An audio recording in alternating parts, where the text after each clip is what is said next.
Astaghfirullah. Bismillahirrahmanirrahim. Assalamualaikum warahmatullahi wabarakatuh.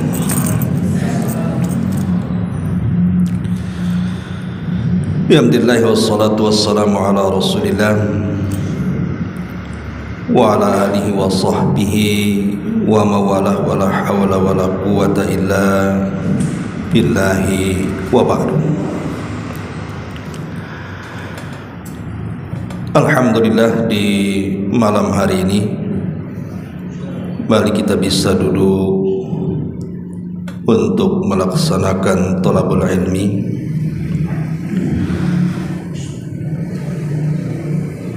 Dan pembahasan di malam hari ini kita akan membahas 11 amalan yang membandingi pahala puasa sunnah. Karena kita tahu bahwa suasana kita ini masih berada di bulan Syawal. Ada satu ibadah di bulan Syawal itu yang sangat mulia dan sangat agung. Apa itu? Puasa 6 hari di bulan Syawal. Apabila puasa 6 hari di bulan Syawal ini diikut sertakan dengan puasa Ramadan, maka pahalanya sangat besar sekali. Dan itu disabdakan oleh Nabi SAW dalam sebuah hadis yang dikeluarkan Imam Muslim dari sahabat Abi Ayyub Al-Ansari radhiyallahu anhu. Nabi SAW bersabda, "Man shoma Ramadan thumma atba'ahu sittan min Syawalin kana kasiyami dahri." Siapa yang berpuasa 6 hari di bulan Syawal,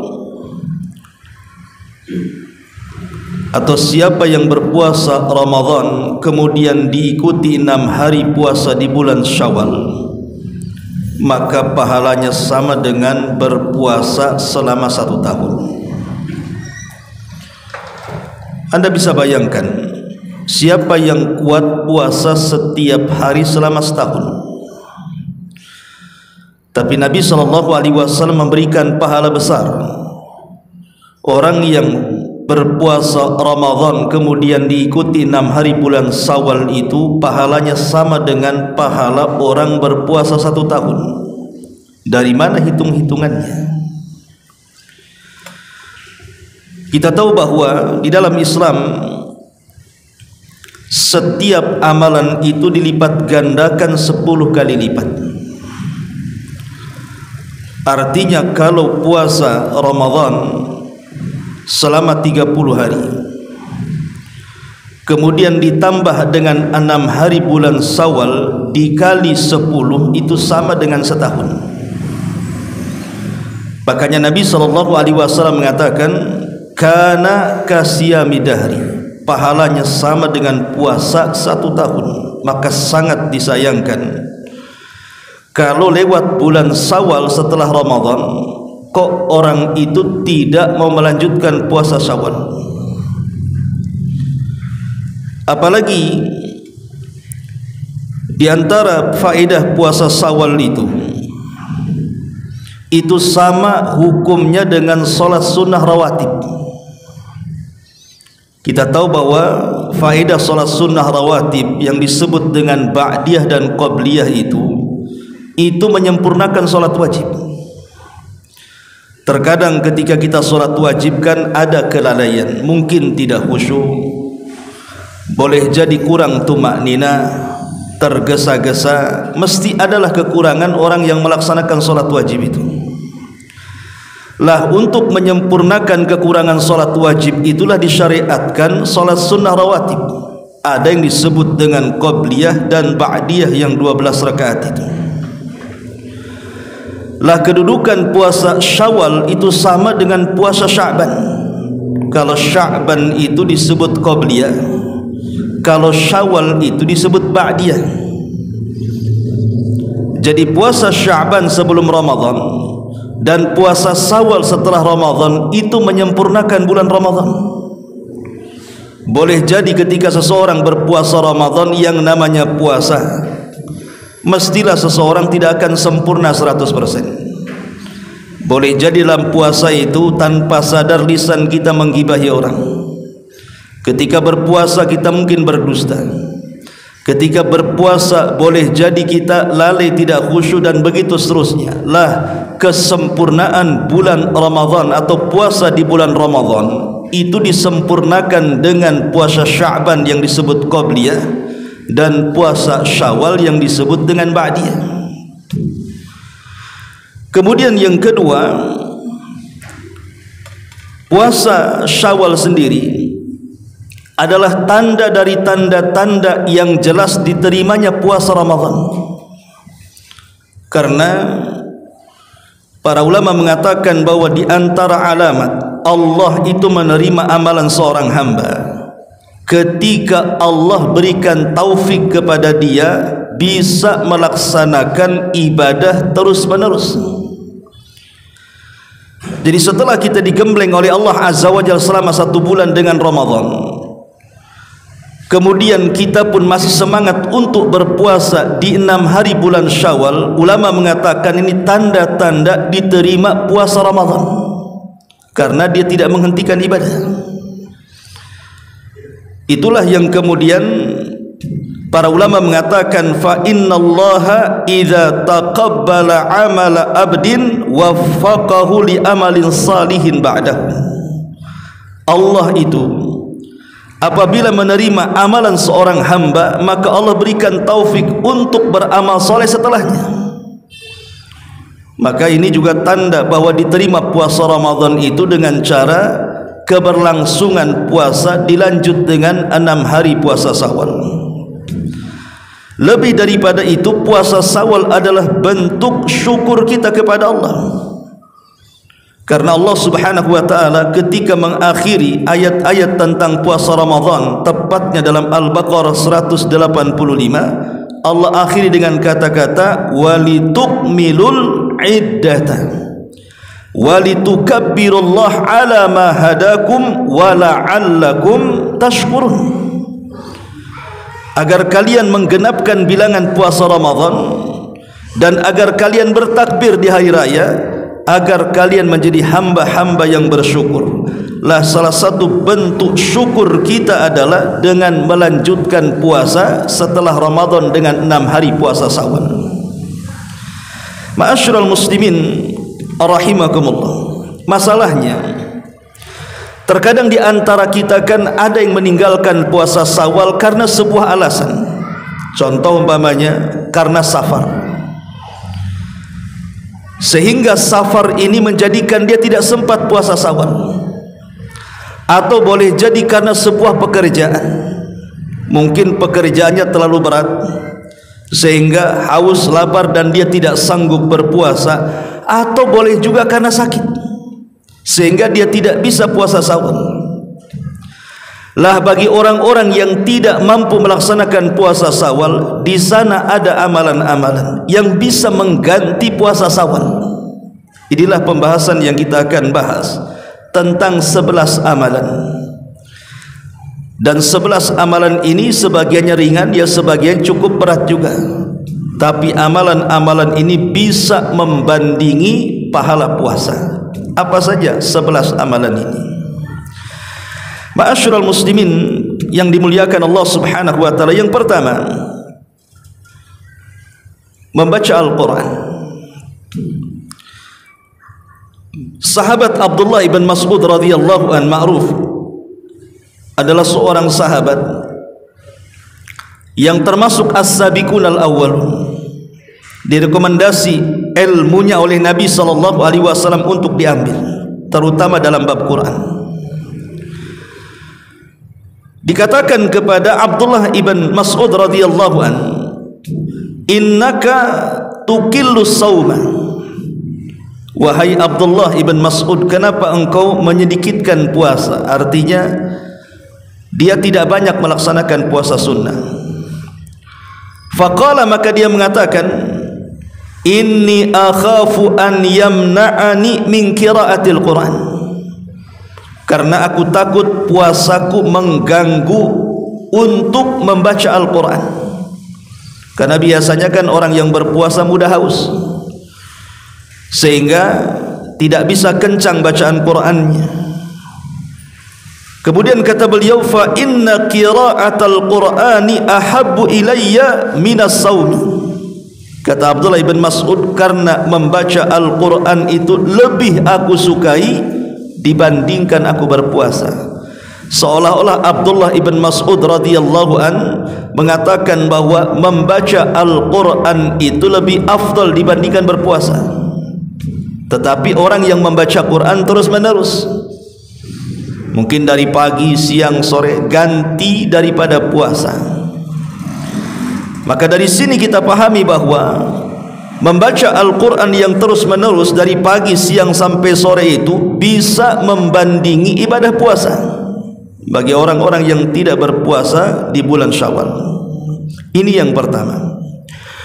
Kemudian yang kedua, memberi makan orang yang berpuasa. Kalau kita tidak sanggup berpuasa Syawal, entah karena sakit tadi atau karena mungkin bekerja lelah, capek, maka kita kemudian bisa menyumbang dengan rizki kita. Cari orang-orang yang berpuasa Syawal itu, kirim makanan kepada mereka. Atau pada zuhur itu sudah sibuk antum cari makanan enak, COD di warung mana kan itu, kemudian dihantar kepada orang-orang yang berpuasa Syawal, bilang ini untuk buka kalian.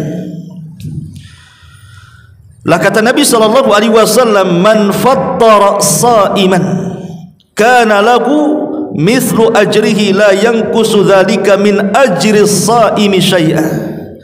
Siapa yang memberi makan orang yang berpuasa, maka dia mendapatkan pahala orang yang berpuasa tanpa mengurangi pahala dia sedikit pun. Jadi kalau kita ingin mendapatkan pahala orang yang puasa Syawal, maka kasih makan mereka supaya mereka mau memakan iftar dari makanan yang kita berikan kepada mereka, maka pahalanya sama dengan orang yang puasa Syawal. Ini yang kedua. Kemudian yang ketiga, berusaha untuk memperbaiki akhlak. Nabi SAW mengatakan dalam sebuah hadis, wa innar rajula la yablughu bi husni khuluqihi darajatas shaim wal qaim. Dan terkadang kata Nabi SAW, dengan akhlak yang baik itu bisa menandingi derajat orang yang berpuasa dan orang yang sholat malam. Jadi akhlak itu bisa menandingi pahalanya dengan orang-orang yang berpuasa dan sholat malam.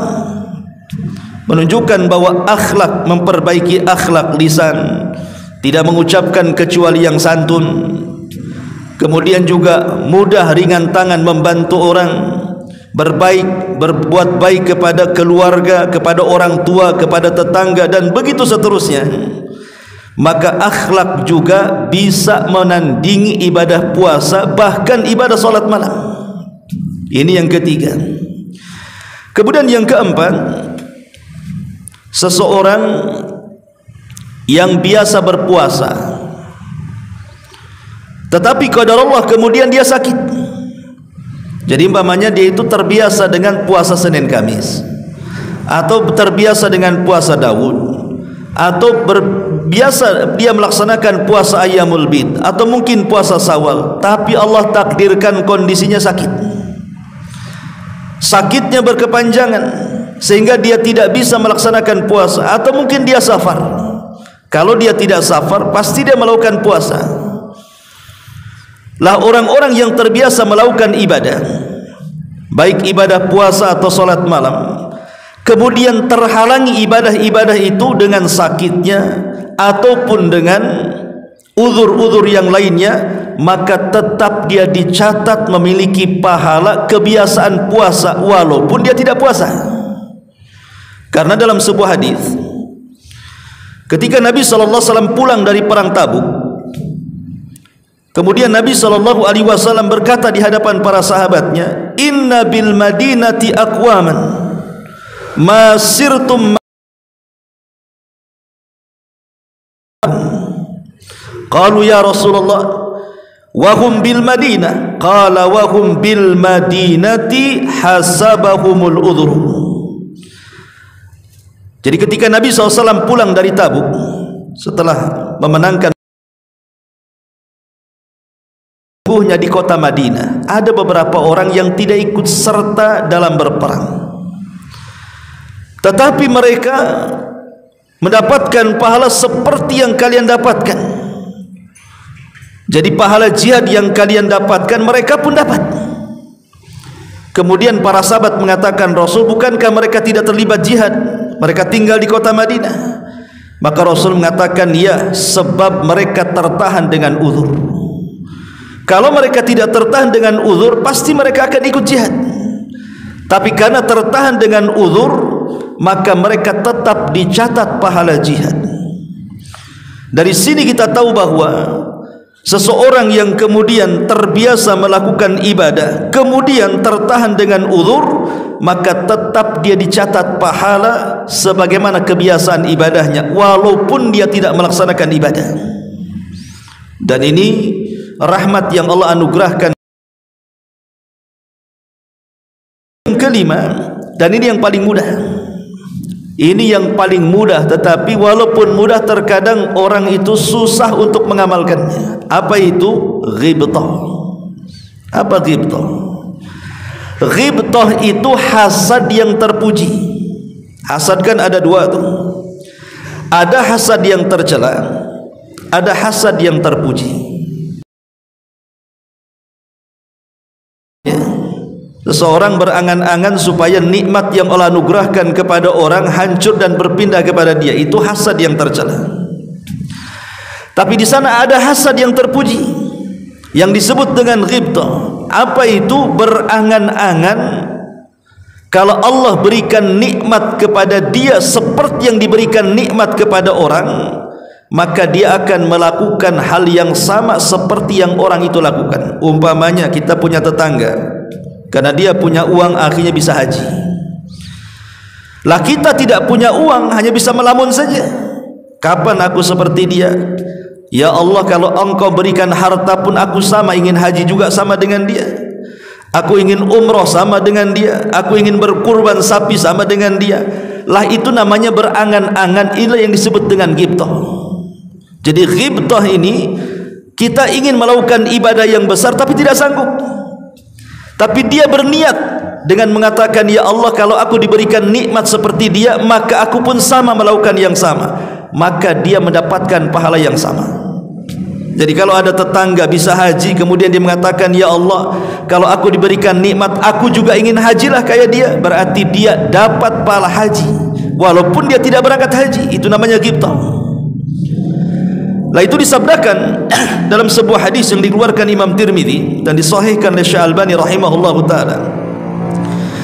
Kata Nabi sallallahu alaihi wasallam, "Innamad dunya li arba'ati nafarin."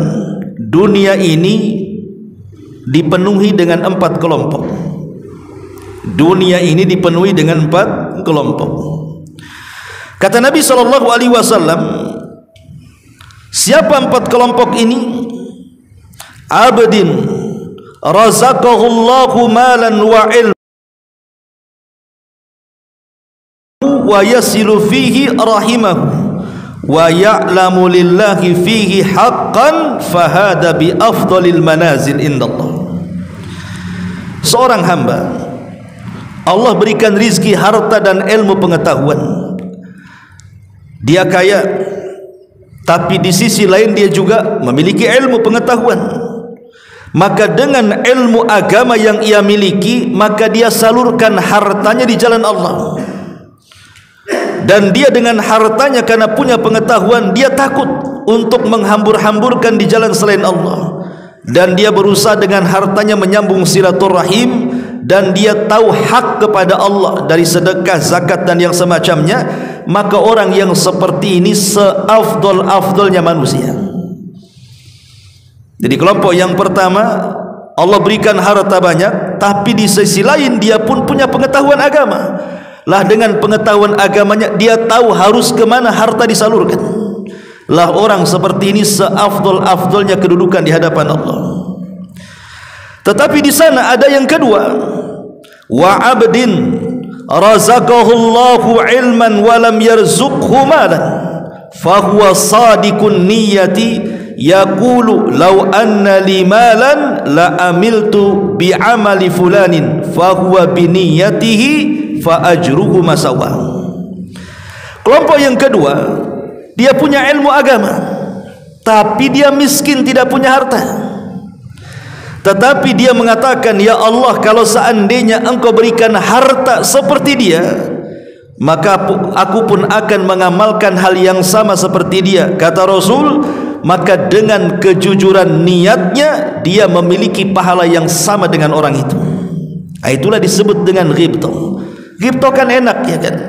Karena tidak mengeluarkan tenaga, tidak mengeluarkan biaya, tidak mengeluarkan apa-apa, hanya niat saja. Dia melihat ada saudaranya diberikan nikmat, dia bisa berkurban. Ya Allah, kalau aku seperti dia. Kita bisa bangun masjid, kita mengatakan, ya Allah, kalau aku diberikan harta, aku pun ingin seperti dia bisa bangun masjid, dan begitu seterusnya. Ini amalan ringan, ikhwan, yang disebut dengan ghibtah. Tapi walaupun amalan ringan, terkadang kita ini tidak sanggup melaksanakannya. Padahal ini amalan yang bisa membandingi orang-orang yang beribadah puasa Syawal. Contohnya umpamanya kita sedang sakit, kita tidak bisa melaksanakan puasa Syawal, kita tinggal ghibtah saja. Ya Allah, kalau aku sehat, aku pun ingin sama dengan saudara saya yang puasa Syawal umpamanya. Atau sedang safar, sibuk, atau sedang bekerja. Karena tidak bisa kemudian nganggur, kalau enggak kerja enggak makan tuh keluarga. Tapi dalam hatinya, ya Allah, kalau aku ada waktu, aku pun ingin sama berpuasa. Lah dia mendapatkan pahala yang sama tuh. Disebut dengan ghibtah tuh. Lah ini yang ke-5. Kemudian yang ke-6, as-sa'yu alal armalati wal miskin. Membantu janda-janda tua yang miskin dan orang-orang yang kurang mampu. Kata Nabi SAW, as-sa'i alal armalati wal miskin kal mujahid fi sabilillah awil qa'imil laila as-sa'imin nahara. Orang yang membantu meringankan beban janda-janda miskin atau orang yang kurang mampu. Karena sebagian janda, terutama yang sudah sepuh, usia-usia sudah 60-70 tahun,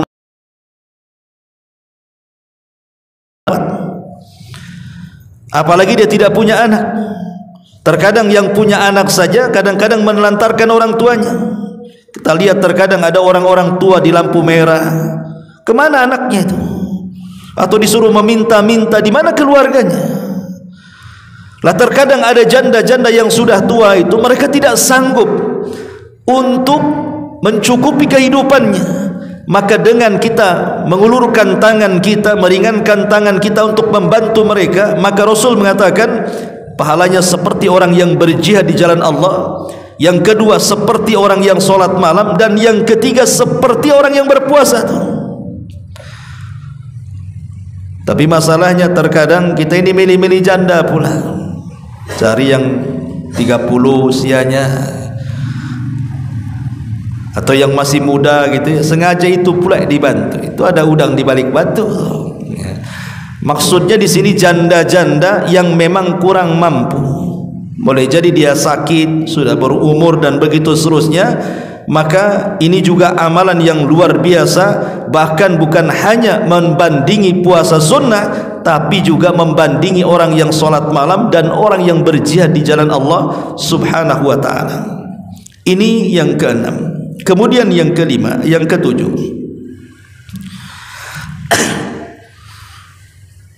berusaha untuk mendamaikan saudaranya. Kata Nabi SAW, ala ukhbirukum bi afdal min darajati shaim was salati was sadaqati. Maukah aku habarkan, kata Rasul, amalan yang lebih utama dibandingkan salat, dibandingkan puasa, dibandingkan sedekah. Tentu sahabat mendengar hal ini sangat takjub. Apa amalan itu? Kok amalan itu bisa menandingi derajat puasa sunnah, salat sunnah dan sedekah?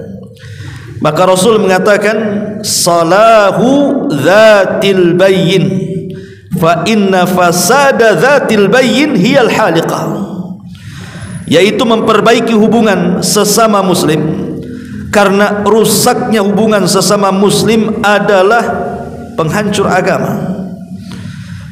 Jadi ketika ada dua orang yang sedang berselisih, berusaha kita damaikan. Makanya kenapa berdusta saat seseorang mendamaikan orang yang berselisih itu dibolehkan.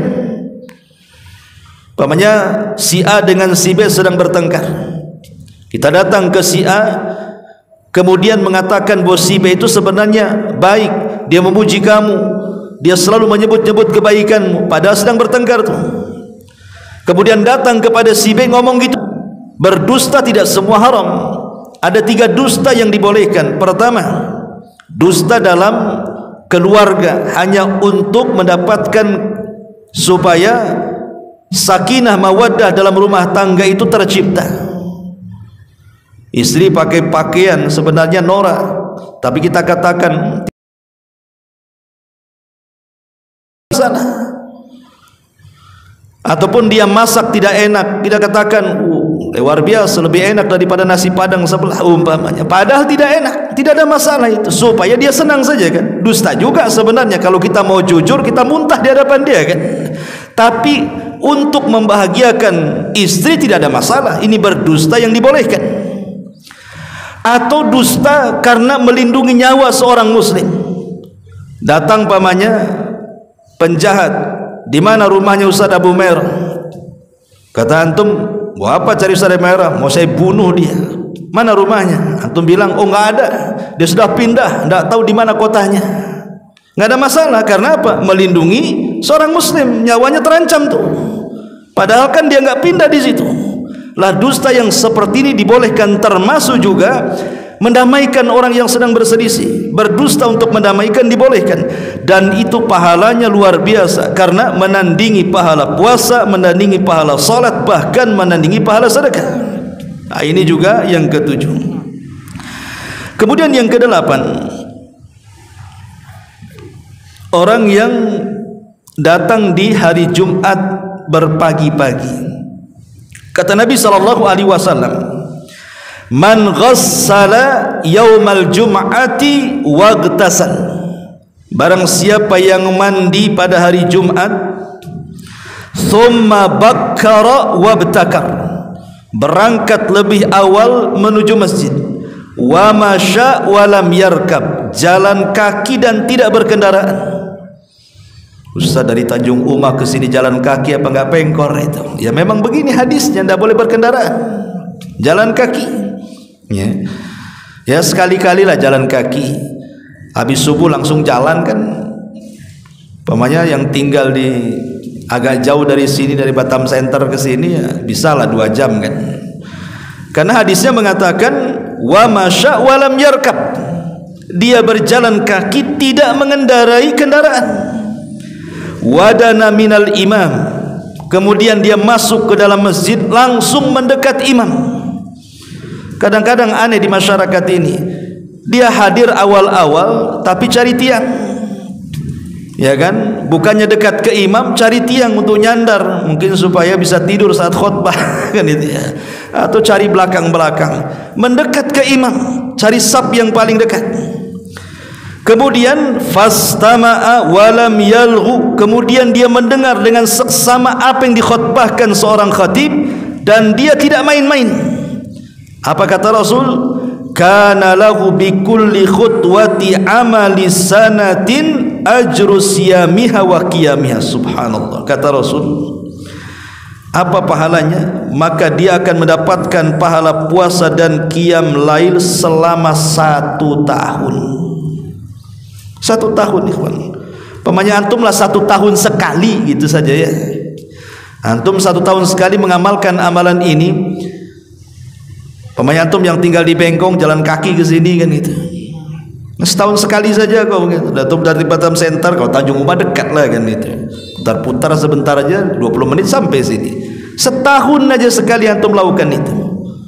Jadi pintu masjid belum dibuka antum di depan pintu. Pagi-pagi antum ke sini. Mendekat pula di sini saf paling depan. Antum bisa melaksanakan sholat sunnah mutlak kan gitu ya. Sholat sunnah mutlak itu sholat sunnah yang tidak berhenti 2 rakaat salam, bangkit lagi 2 rakaat salam tanpa dibatasi rakaatnya sampai khatib naik selesai Jumat. Bayangkan antum sama dengan melaksanakan puasa 1 tahun setiap hari dan sama melaksanakan sholat sholat malam setiap malam. Padahal tidak ada orang yang sanggup melaksanakan sholat malam setiap malam kan.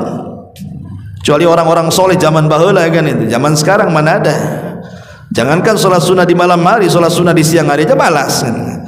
Tapi orang yang melaksanakan 1 kali saja pahalanya luar biasa. Ini yang ke-8. Yang ke-9, orang yang mengajak puasa Syawal. Umpamanya sekarang kan di bulan Syawal ini, alhamdulillah saya kira antum semua pegang handphone. Tidak ada di antara antum yang nggak pegang handphone, pasti pegang handphone. Lah ini kan bisa digunakan untuk berdakwah. Pamannya ada artikel yang bagus tentang keutamaan puasa Syawal. Antum tinggal copy paste share. Ya. Itu sama dengan mengajak orang puasa sunnah Syawal. Ternyata ada yang baca pula tulisan kita. Ada yang baca pula kemudian ajakan kita untuk berpuasa Syawal karena melihat pahalanya. Akhirnya orang itu berpuasa Syawal karena ajakan kita. Atau mungkin dengan lisan kita mengajak orang, ayolah ini mumpung di bulan Syawal kita puasa kan gitu. Maka orang yang mengajak orang yang berpuasa Syawal kemudian dia puasa karena ajakan kita, maka kita mendapatkan pahalanya.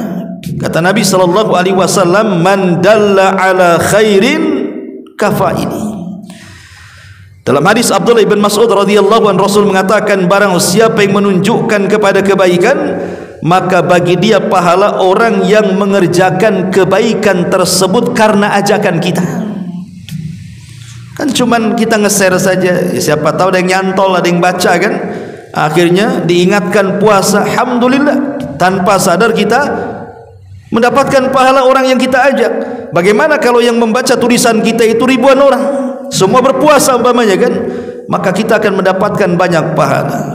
Atau mungkin minimalnya lah mengajak kepada keluarga, mengingatkan orang tua, mengingatkan saudara, paman atau siapa dari keluarga kita, ini sudah waktunya puasa Syawal umpamanya. Kemudian dia puasa, maka dia mendapatkan pahala puasa Syawal itu. Ini yang ke-9. Yang ke-10, seseorang yang menjaga perbatasan negara Islam. Ini biasanya dilakukan oleh tentara-tentara, TNI kita kan, yang mereka memang ditugaskan untuk menjaga perbatasan negara supaya tidak dicaplok negara orang. Maka Nabi SAW mengatakan, ribatu yaumin wa laylatin khairun min siyami syahrin wa qiyami wa in mata jara alaihi amaluhu alladhi kana ya'maluhu wa ujriya alaihi rizquh wa aminal fattah. Kata Nabi, berjaga sehari semalam dalam perbatasan negara Islam tadi itu lebih baik daripada puasa dan solat malam selama sebulan. Jika ia mati, amalannya yang biasa ia lakukan akan terus mengalir kepadanya setelah kematiannya, dan dia terus diberikan rizki, dan dia akan terbebas dari fitnah kubur. Jadi beruntunglah para TNI kita yang mungkin disuruh berjaga-jaga di perbatasan supaya tidak dicaplok negara-negara kafir gitu ya. Kalau seandainya kemudian mereka meninggal entah karena di sniper atau karena diserang dan begitu seterusnya, maka pahalanya luar biasa. Dia mendapatkan pahala puasa dan solat malam selama sebulan, dan kalau dia meninggal amalannya mengalir setelah kematiannya, dan lebih daripada itu rizki dalam kuburannya mengalir dan dia aman dari fitnah kubur. Ini yang ke-10. Kemudian yang ke-11, berbuat baik kepada tetangga. Berbuat baik kepada tetangga. Dalam sebuah hadis dari Abu Hurairah radhiyallahu anhu, hadis ini dikeluarkan oleh Imam Bukhari dalam kitabnya Adabil Mufrad. Ada seorang datang kepada Nabi sallallahu alaihi wasallam kemudian bertanya dan mengatakan, "Ya Rasulullah, inna fulanatan taqumul laila wa tasubun nahar wa taf'alu wa tasaddaqa wa tu'zi jiranaha bilisaniha." Rasul, saya ingin bertanya, ada seorang ibu-ibu, kata sahabat ini, itu kalau malam tidak pernah meninggalkan sholat malam, kalau siang tidak pernah meninggalkan puasa sunnah, kalau ada hal-hal yang perlu disedekahkan dia keluarkan hartanya. Subhanallah, wanita ini sempurna amalannya. Selain melaksanakan yang wajib, dia pun tambah dengan yang sunnah, salat malamnya, kemudian puasa sunnahnya dan sedekahnya. Tapi penyakitnya satu. Apa penyakitnya? Walakin tu'dhi jiranaha bilisaniha. Tapi dia suka menyakiti tetangganya dengan lisannya. Lihat, ibadahnya bagus, tapi muamalahnya tak bagus. Kan ada di masyarakat yang seperti itu. Ibadahnya oke, solatnya iya, rajin kehadiri pengajian, tapi kalau sudah marah mengumpat sejadi-jadinya kan gitu. Kadang-kadang kalimat binatang keluar dan begitu seterusnya. Lah Nabi SAW tidak menganggap ibadah sama sekali. Justru selalu mengatakan la khaira fiha hiya min ahlin nar. Wanita itu tidak ada kebaikan sama sekali. Padahal dia solat malam, Rasul mengatakan tidak ada kebaikan. Padahal dia puasa sunnah, Rasul mengatakan tidak ada kebaikan. Padahal dia bersedekah, Rasul mengatakan tidak ada kebaikan. Ya, karena kebaikan solat malam, puasa sunnah, sedekahnya habis karena cacian makian kepada tetangganya. Subhanallah. Ya. Dan Rasul di sini mencontohkan seorang wanita kan. Karena kalau bapak-bapak kan jarang bertengkar dengan tetangga kecuali dihasut sama istrinya kan. Bang, tetangga kurang ajar, baru antum panas kan itu. Karena antum kan nggak peduli, keluar pagi, pulang sore, mana peduli dengan orang. Maka dicontohkan perempuan di sini. Tapi ada yang kedua, kata Nabi SAW, orang ini bertanya kepada Nabi SAW, "Ya Rasulullah, inna fulanatan." Sesungguhnya ada seseorang ibu-ibu, dia hanya mencukupkan tusallil maktubah, ya solat wajibnya saja, sunnahnya kurang.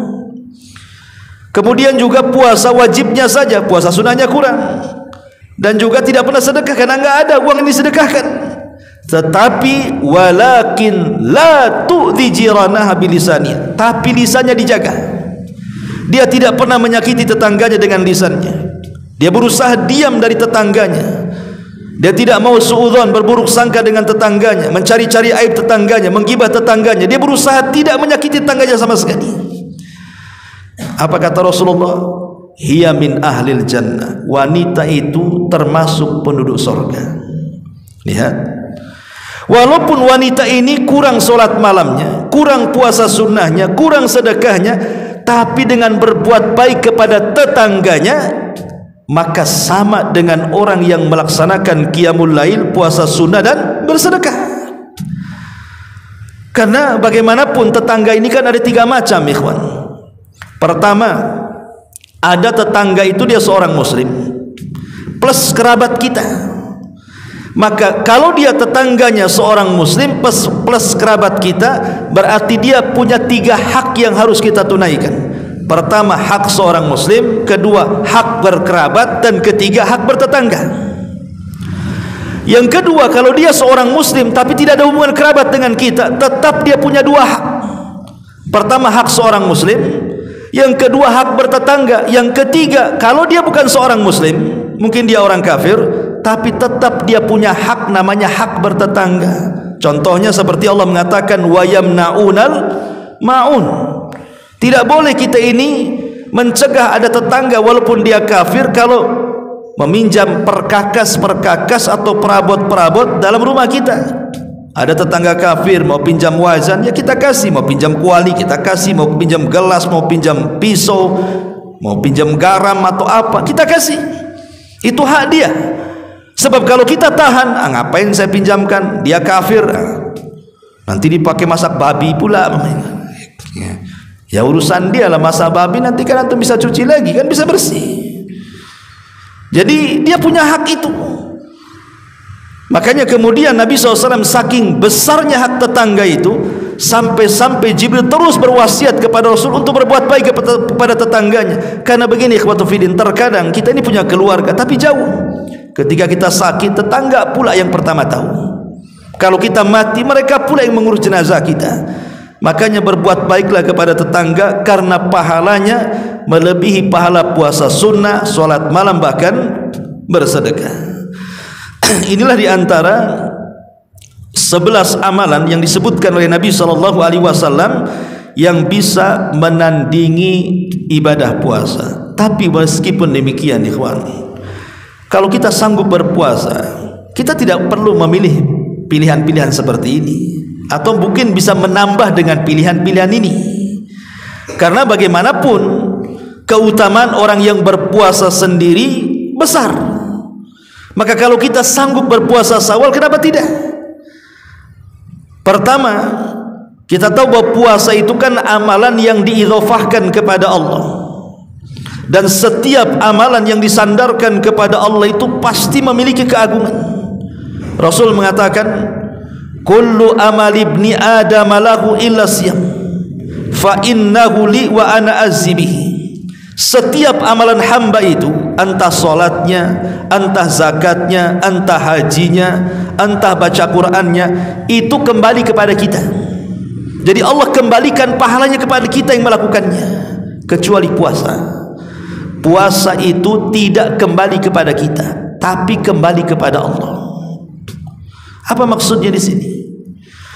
Ulama mengatakan bahwa ketika puasa itu tidak disamakan dengan ibadah-ibadah yang lainnya, yang dikembalikan pahalanya kepada kita, jelas nominalnya, sementara puasa itu dikembalikan kepada Allah dan dirahasiakan nominalnya, menunjukkan bahwa satu-satunya ibadah yang tidak bisa dirampas pahalanya hanya puasa.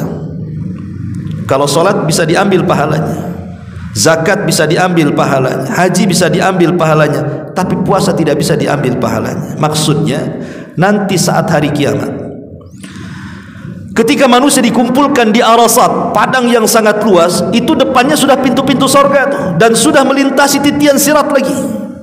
Artinya selangkah lagi dia masuk sorga. Tapi tiba-tiba kemudian dicegat di tengah jalan dan mengatakan, hei fulan, jangan kau langkahkan kakimu dulu ke sorga ya. Dulu kau zalimi aku, ingat enggak? Kau gibah aku, kau hina aku, kau bully aku, kau tampar aku, kau bunuh aku, dan begitu seterusnya. Mana pahala salatmu? Mana pahala hajimu? Mana pahala zakatmu? Jadi pahala-pahala selain puasa itu dimungkinkan diambil orang, tapi puasa tidak. Ketika orang ini mengatakan, dulu kau zalimi aku, mana pahala puasamu? Allah mengatakan, oh tidak bisa. Pahala puasa itu untukku, kata Allah. Aku yang akan membalasnya. Lah dari sini kita tahu bahwa ketika pahala itu tidak bisa dirampas orang, sementara amal-amal ibadah yang lain itu mudah dirampas orang, satu-satunya ibadah yang banyak memasukkan manusia ke sorga hanyalah puasa. Karena pahalanya tidak bisa diambil masalahnya. Makanya pintu sorga yang paling banyak berjubel manusia masuk dari pintu itu adalah babur royan, pintunya orang yang berpuasa. Maka sangat rugi kalau lewat begitu saja. Amalan-amalan puasa ini kan banyak ya. Ada yang sifatnya pekanan seperti Senin Kamis kan itu. Ada yang sifatnya bulanan seperti Ayyamul Bid. Ada yang sifatnya harian seperti puasa Daud kan itu. Ada yang sifatnya tahunan seperti puasa Syawal. Ini kan momen-momen seperti ini bisa kita lakukan. Kita milih, bisa milih yang pamannya milih yang ringan. Yang paling ringan apa? Ayyamul Bid, paling ringan kan? Karena satu bulan cuman 3 kali saja. Oh, saya kuat Ustadz. Nah, buat pekanan. Yang tadinya 1 bulan 3 hari, antum buat 1 bulan berapa kali? 8 kali. Puasa Senin Kamis kan itu. Oh saya sanggup Ustaz, buat 1 bulan 15 kali. Puasa Daud kan 15 kali, 1 hari puasa 1 hari tidak. Oh saya tidak sanggup, ambil yang paling ringan lagi, namanya puasa tahunan. Puasa tahunan itu ya ada puasa Muharram, ada puasa Dzulhijjah, ada puasa Syawal kan gitu. Ini kalau tidak ada yang dikerjakan ya kebangetan antum ini. Ramadan saja ya, kalau antum kaya dengan amalan-amalan yang lain tidak ada masalah kan gitu. Karena bagaimanapun kesempurnaan ibadah wajib itu dilakukan dengan ibadah sunnah yang sama. Salat ada rawatib, zakat ada sedekah, haji ada umroh kan itu ya. Kemudian puasa Ramadan ada puasa sunnah. Ini yang pertama. Yang kedua, puasa ini seafdal-afdalnya amal di sisi Allah Subhanahu wa taala. Disebutkan dari Abu Umamah Al-Bahili radhiyallahu anhu, dia mengatakan, ya Rasulullah, murni bi amrin yanfa'unillahu bi. Rasul perintahkanlah kepadaku kira-kira amalan yang paling bermanfaat dalam hidupku apa. Maka Rasul mengatakan, alaika bisawmi fa innahu la misralahu. Berpuasalah, karena pahala puasa adalah pahala yang tidak mampu dibandingi oleh pahala apapun. Dari sini kita tahu bahwa seafdal-afdalnya amalan adalah puasa. Apalagi puasa ini bisa menjauhkan wajah kita dari api neraka itu sejauh 70 tahun perjalanan. Logika ikhwan, kalau antum berjalan selama 70 tahun sampai di mana? Jangan berhenti ya, berjalan kaki aja sampai di mana? 70 tahun. Mungkin dah keliling dunia itu. Lah sejauh itulah wajah kita dijauhkan dari api neraka.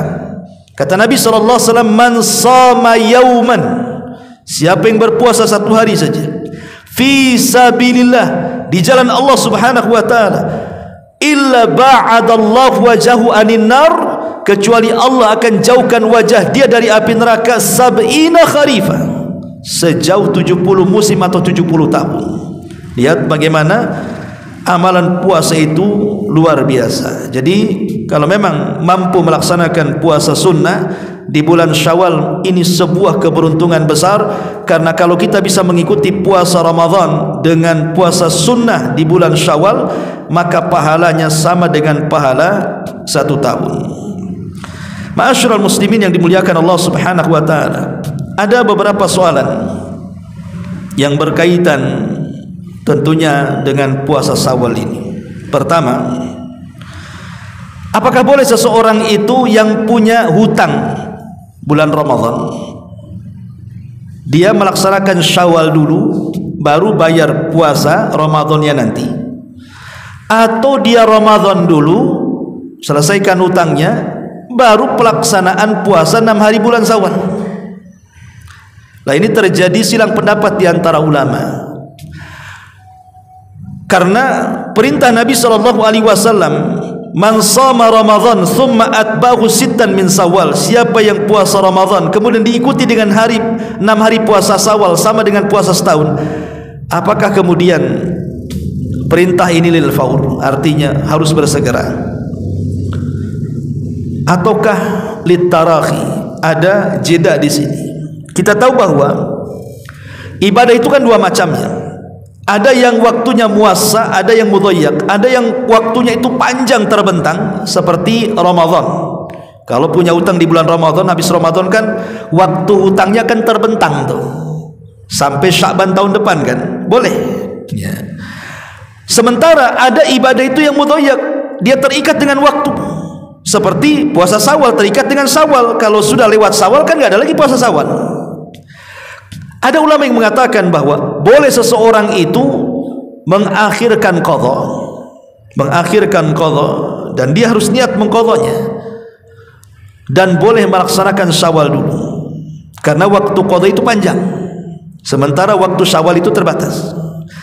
Tapi ada yang berpendapat seperti yang difatwakan oleh Syekh bin Baz, Lajnah Daimah dan begitu seterusnya, sahur dulu hutangnya.